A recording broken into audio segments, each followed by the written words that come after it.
Yooyyaa harka funee akkam jirtu daawwattootaa fi hordoftoota jaallatamoo Nasruutii fi bakkuma jirtanitti assalaamu alaykum warahmatullaahi wabarakaatu isiniin jecha kan kaabaa kan kibbaa kan bahaa kan dhiyaa egaa bakkuma jirtanitti guyyaa har'aan tana sagantaa addaa takka qabanne isinii dhiyaanne jira. Sagantaan kunis yoom dhiyaata?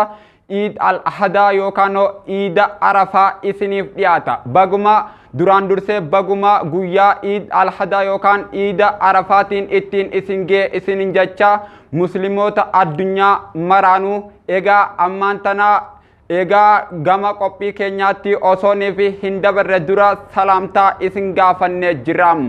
Egaa bakki sagantaan kun irraa isinii darbu istiidiyoo Nasruu TV godina Harargee Bahaa bulchiinsa magaalaa Awwadaay ganda bilee ganda urge keessatti argachuu ni dandeessan. Egaa warri qophii biraatillee qabdan dhuftanii agarsiifachuu ni dandeessan. Baasiin isaatillee beeksisni isaatillee xiqqaa waan ta'eef daawwattootaa fi hordoftoota jaallatamtoota keenyaa bakkuma jirtanitti nagaa isinitti haa ta'u isiniin jecha ummata islaamaa maran baga guyyaa gammachuudha guyyaa Eid al-Adha yookaan Eid Arafaatiin isin gammachiise warra bara hedduu akkanatti soomane salaatee iida kana ittiin dabarsu ittiin gammadu isin haa godhu isiniin jecha istiidiyoo Nasruu TV irraa egaa ammaan tana sagantaa 5 qabannee isinii dhiyaannee jira. Egaa guyyaanii fi Eid al-Adha yookaan Eid Arafaa sagantaan kun isiniif dhiyaata. Warri gowwaatee ammoo irraa fagaata. Kan ammoo aayilii qabu qalama fudhatee nu jalaa barreeffata. Egaa bakka nuti jirrus gaggaafatee nutti dhufa. Sagantaa keenya mimmiyootuu kana gama saatalaatiitiinis gama YouTube chaanaaliitiinis gama Facebookiitiinis nutti dhiyaata. Eenyu kun kan aayilii qabuudha. Ammoo kan aayilii hin qabne deemeeti hojjeta. Guyyaa kam guyyaanii fi gammachuu guyyaanii fi bashannanaa guyyaa Eid al-Adha yookaan Eid Arafaati. Namni aayilii qabu dhufeeti istiidiyoo Nasruu TV jedhee gaggaafatee dhufee muuxannoo fi beekumsa nuti qabnu kana nurraa fudhata. Nurraa fudhatee akkasumas hawaasasaa lammii isaa saba isaa ittiin barsiisa. Guyyaanii fi sagantaan kun ammoo isiniif dhiyaatu guyyaa 3 wal jala aanee isiniif dhiyaata. Kun ammoo shakkii hin qabu. Duraan dursitanii wanni isin gochuu qabdan nuti bololummaa sabskraayibii fi ammaatis laayikiidha hin qabnu. Kan nuti qabnuuf sheerii fi koomentii qofa nuuf godha isiniin jenna daawwattoota hordoftoota jaallatamtoota keenyaam.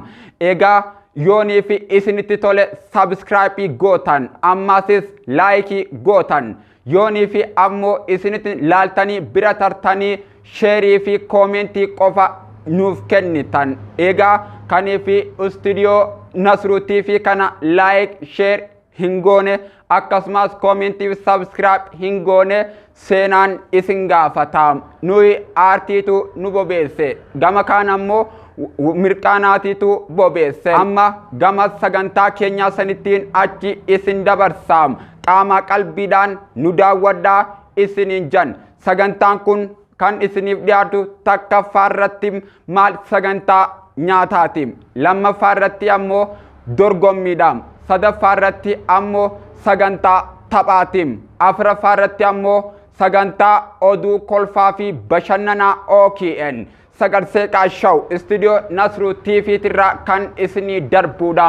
Shanaffaa irratti ammoo walaloo mudannoo jaalalaa jettu isiniif qabadhee is dhiyaadhee jira. Eenyu inni sagantaa istiidiyoo Nasruu TV irraa isinii balaqqiftu yookaan isinii darbatamtuudha.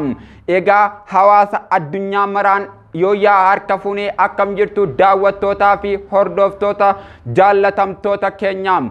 Guyyaanii fi iidaa akka qophootanii nu eedan asumaan koomentii isinii barreessina. Silumaayyuu isintu nu barreessuu qabam.